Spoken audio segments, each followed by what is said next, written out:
What's going on, everybody? It's Afro Think Tank. So I find myself over on the Asian side of the internet, all right? Because my thing is, everybody always be on the black side of the internet. Everybody can find their way to the black side of the internet. So you know what? It's time for us to find our way on the other side of the internet. See what the hell y'all talking about, right?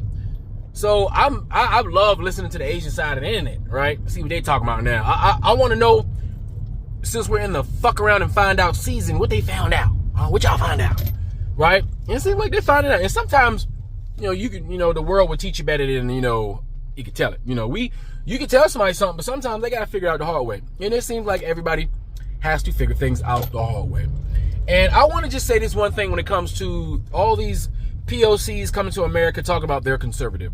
The big lie is that you POCs coming from other countries and you Africans coming from Africa, you consider yourself conservative. When you hear a white person who you have no context about how they live as a group of people, as a society, in their society, how they operate like Loki, you think that when they say conservative, and you say conservative, that y'all both talking about the same thing. You think because you're an African or Asian and you're religiously loyal to whatever it is your religion, you may be a Muslim, you may be Christian, you may be a staunch Christian, a staunch Muslim, and you believe with your heart's a heart that because of that, that's what attaches you to that white American. You are sadly mistaken. White conservatives want to conserve white power. If you're an African, your conservatism is the conserving the cultural structure of your family unit and your culture the way you know it before you came to America. That's what you want to conserve. Your conservatism as an African or as a Caribbean is legitimately the opposite and the enemy of white people and their conservatism. So while you guys over here calling yourselves American conservatives, looking like straight clowns, all right, in America, while all African Americans who are progressive liberals for the most part, right, we're sitting here saying, hey, they ain't your friends. You're like, and y'all sitting over here and with your accents talking, telling us to shut our liberal, progressive, complaining asses up because they've been listening to those conservative white people, right, and their conservative propaganda. Now they're finding out, right, that they was the butt of the joke the entire time. While all white folks are laughing, right, and all black people right now are having the biggest I told you so moment in the history of mankind. African Americans are having the biggest I told you so moment in the history of mankind when it comes to all of y'all fucking around and find. It's a refreshing cleanse and purge of ignorance that we are watching all of you find out the hardest way you possibly can that every goddamn thing African Americans have been saying from the very beginning has been 100% correct and on point.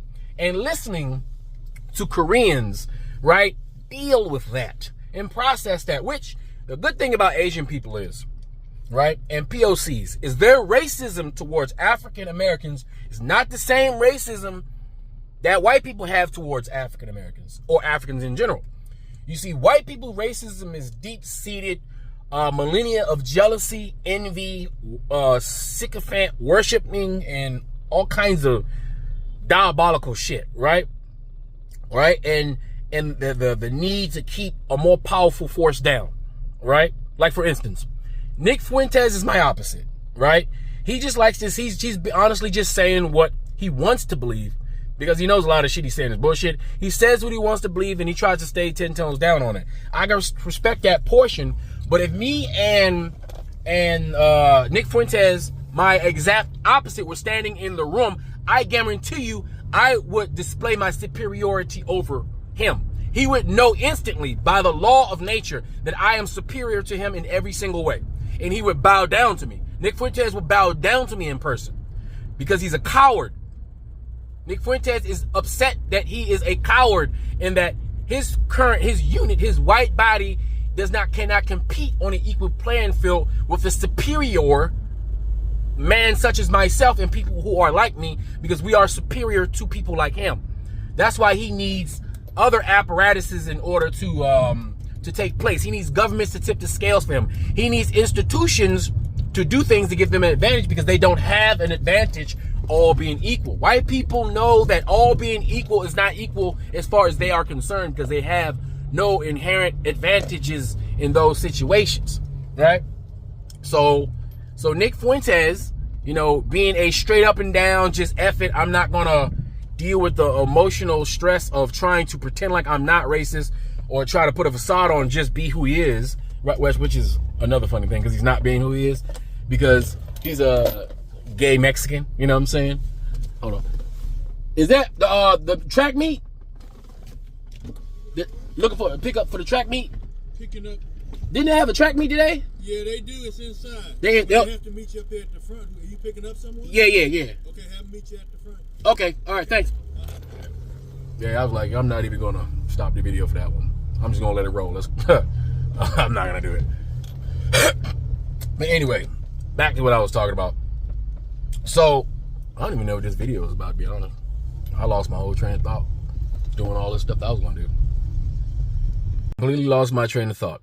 But I got it now. I got it back. I was talking about the differences between white racism and the Korean racism, right? Or Asian racism, or POC racism in general, right? The POC, like Asian racism, because I've experienced this, because I've lived in Asia, right? I've experienced their racism is not a racism built off millennia of jealousy, millennia of mental illness, millennia of toxic envy, a millennia of fatal attraction. Their ignorance and their racism is purely built off the back of white propaganda and the fact that they're coming from homogenous societies that have never, for the most part, encountered anybody as different as us. They have no reference to us other than what white people have told them. So every issue, right? Every issue, any POC, even if they're coming from Africa, remember, they all learned about black people from white people. Common denominator, white media taught the world about black people, while the world was doing nothing but watching black people.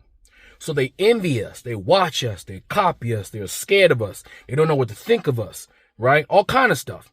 Even though within their own communities, they have and emulate a lot of the same cultures that we have. It's just that their light don't shine as bright as we do when they do the same things we do. It's not as entertaining. It's not as monetizable, if you understand what I mean, right? So they gravitate towards the things that we do. Even culturally, they pick up the things that we do within their community, and we see it. So it's like we watch everybody literally pretend to be us, then tell us we don't got culture. While literally the world culture is the world culture is basically the world practicing black culture. The most famous culture in the world are being told that they don't have culture by an entire planet that do nothing but consume our culture. Blows the mind. But anyway, those Koreans got some issues. I like Koreans, man. I wish, it's like, black people, we like Asian people. We just don't like them being racist because it don't make sense. Right? It's just like, what?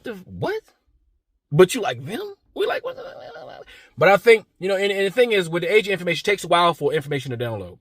So you figure at my age, I grew up in an era where we didn't have the internet at first. I know what it's like to not have the internet, to live and understand the world from a perspective of someone that does not have the internet. And if you don't have access to the internet and you don't have access to the information that you have, if you don't have access to all forms of information and the only information you get is bottlenecked through Fox News, MSNBC, and CNN, then you're going to have a distorted view of everybody and everything and all things concerning humankind. All right. But with the internet, we tell our own stories now. Nobody even pays attention to these old geezers who are people of those old times who used to get away with shit, you know, when shit was sweet back then. Right. But anyway, without further ado, let's listen to these Korean people talk about what they doing on the Asian side of internet, because I'm here for it. Anyway, that's all I gotta say. It's Afro Think Tank. Learn some, teach some. I'm out. Alright guys, I have y'all tapped in. So, as a Korean immigrant, I feel like I am in a good authority to let y'all in on the Korean and Korean American tea. I've literally lived in Korea and the United States both back and forth half my life. I live in Korea now. And honestly, the more that I spill the tea, I feel like we'll be called out to actually fix this shit. So, I feel like it's widely known now, but like a lot of Koreans and Korean Americans are known to be very racist. And it honestly checks out because one, South Korea is literally like a proxy to the US. So South Korea is used to spread US propaganda. And also, colorism is just a huge thing in Asia, but more specifically in East Asia. And I actually saw a video yesterday of a Mexican guy explaining like why Mexican people turn into ICE agents. And he was talking about how there's like a lot of self-hatred within the Mexican community. Like they don't like their indigenous features and things like that. And they always want to be like in proximity to whiteness. And I'd say it's a little different for East Asians and Asians overall because we don't have like the history of like the mixing of indigenous and Spanish. So not only are we constantly striving to be in proximity to whiteness, we already think that we are superior because of our proximity to whiteness due to colorism. Also, South Koreans love capitalism, so that white pandering goes deep because we think that pandering to whiteness will also help us in a socioeconomic sense. And honestly, that's why a lot of Korean culture is so easily pushed in the US because it panders to a Western audience. And also, people love talking about the Oxford study. It's really like this misogynistic stereotype of Asian women dating and marrying white men. But the reason why I say it's a misogynist take is that people love talking about the Asian women who pander to white men, but y'all do not talk about the Asian men who pander to white women. There are hella Asian American men that are so bitter that they're considered like unattractive in America, and they're really bitter that Asian women don't want to date them because of their misogynistic and conservative ideologies, that they'll just pander to white women who are fetishizing them. I don't nearly see our community calling that shit out as much as we should, so I'm bringing it up now. And I'm sure a lot of you are familiar with Koreaboos, but honestly, there are like Korean Koreaboos that I don't feel like a lot of people talk about, and let me explain. I've noticed this from years ago. I don't see it as much now, but there used to be hella Korean American content creators who would like reference Korean trends, K-pop, K-dramas to pander to a Western audience. But they won't ever get called out on it because they're Korean themselves. There's actually a lot of examples of this, but the first one I could think of off the top of my head are like those Korean American thirst trap TikTok boys that are like, oh, girls tell me I look like Jimin or whatever, and they'll all get comments from like white girls being like, oh my god, yes, like pick me, pick me, pick me. I'm just so glad that that's like not a trend anymore. Holy fucking shit. But I'm sure there's people that still do that. Honestly, this is even the half of it, so if you guys want more, like, let me know. Alright guys, I have y'all tapped in. Free Sudan! Boycott diamonds and gold! Free Sudan! Boycott diamonds and gold! We most definitely cannot forget about the people of Sudan! Thanks for watching Afro Think Tank.